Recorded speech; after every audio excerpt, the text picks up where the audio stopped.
5대 시중은행의 신용대출 잔액이 이달 들어 단 일주일 만에 약 1조 2천억 원 가까이 급증했습니다. 코스피가 사상 처음으로 4,200선을 돌파하면서 개인 투자자들의 비투, 즉 빚을 내서 투자하는 열기가 달아오른 데다 주택담보대출 규제가 강화되자 신용대출로 자금을 조달하는 사례도 늘고 있습니다. 지난 7일 기준 5대 은행의 가계 신용대출 잔액은 약 105조 9천억 원으로 집계됐습니다. 10월 말보다 1조 1,180억 원 이상 늘어 불과 일주일 만에 10월 한 달 전체 증가 폭을 이미 넘어선 겁니다. 이는 지난 2021년 7월 이후 약 4년 4개월 만에 가장 큰 증가 폭입니다. 대출 유형별로 보면 마이너스 통장 잔액이 1조 65억 원, 일반 신용대출이 1,148억 원 늘었습니다.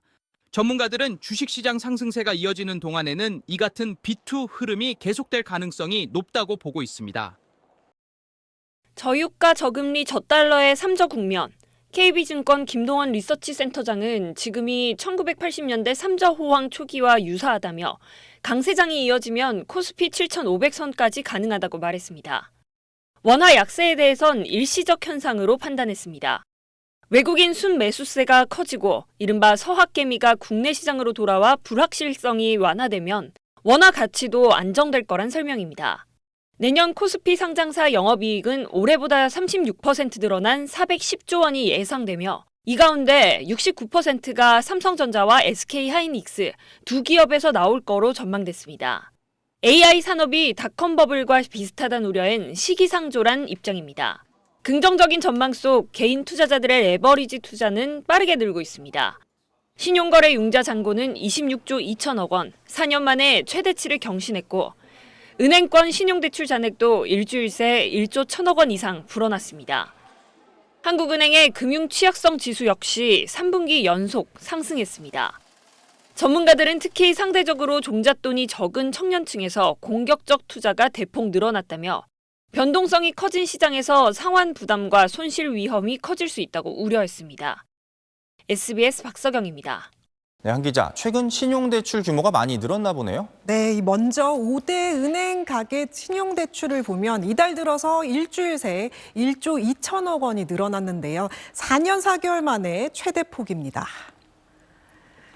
대출 항목을 보면 마이너스 통장이 1조 659억 원, 일반 신용대출이 1,148억 원 늘었습니다. 이 증가분의 대부분이 마이너스 통장 쪽으로 쏠린 걸 볼 수 있는데요.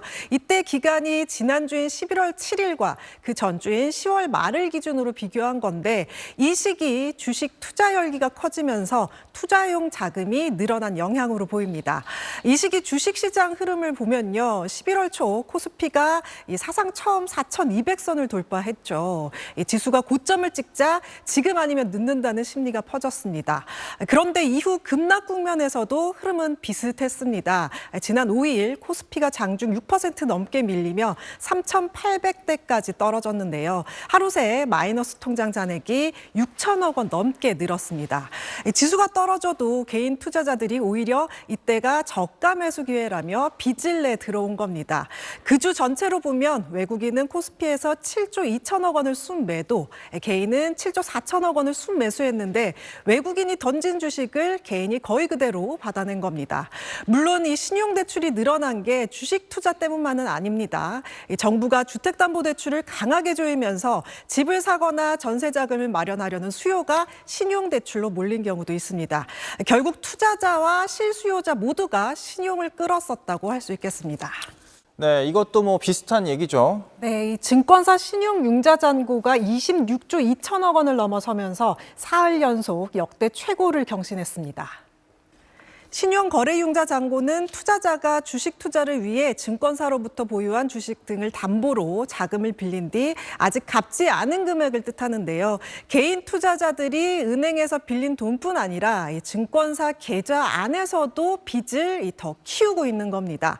최근 금융당국 관계자가 비투를 레버리지 일종이라고 말하면서 비투를 좀 부추기는 발언을 해서 논란이 일었는데 비투는 시장이 흔들릴 때 손실도 배로 커지는 위험한 선택이라는 점 잊지 말아야겠습니다. 특히 최근 증시에 자금이 몰린 곳을 보면 AI 열풍으로 이 반도체와 자본재 업종 같은 대형 성장주잖아요.